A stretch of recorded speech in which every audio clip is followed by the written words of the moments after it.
আমি কিন্তু ওনাকে খুবই ভালো একজন নেতা মনে করি, কিন্তু অনেকে দুষ্টুমি করে বলে, আবার রিয়েলিটি দেখে সাংবাদিক ইলিয়াস থেকে শুরু করে অনেকে বলেন বিকাশ গ্রুপেরা। মানে ভিপিনুরের যে উত্থানটা বা তার সাথে তারা ওই মুহূর্তে যারা ছিলেন, এই দলটার অর্থনৈতিক ফান্ডিং এর একটা বড় জায়গা ছিল।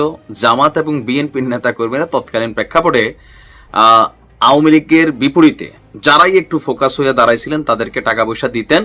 তো ওইখান থেকে আসলে বিকাশ গ্রুপ বা বিকাশ পলিটিক্স গ্রুপ এরকম নাম পড়ছে, বাট দলের কিন্তু একটা নাম আছে গণ অধিকার পরিষদ। এখন যেই অভিযোগ রাশেদ করেছেন ডক্টর ইউনূসকে নিয়ে, এটা তো ভাই আসলে মানুষকে চিন্তার বিষয় নিয়ে গেছে যে ভাবা যায় শেখ হাসিনার পরামর্শে ডক্টর ইউনূস দেশ চালাচ্ছেন, এটা ওনার মনে হয়েছে। ওনার বক্তব্যটার প্রেক্ষাপট হচ্ছে দেশের বর্তমান অবস্থা দেখে মনে হচ্ছে প্রধান উপদেষ্টা ডক্টর মোহাম্মদ ইউনূস এই যে সরকারটা তারা হাসিনার পরামর্শে দেশ চালাচ্ছেন। এভাবে চলতে থাকলে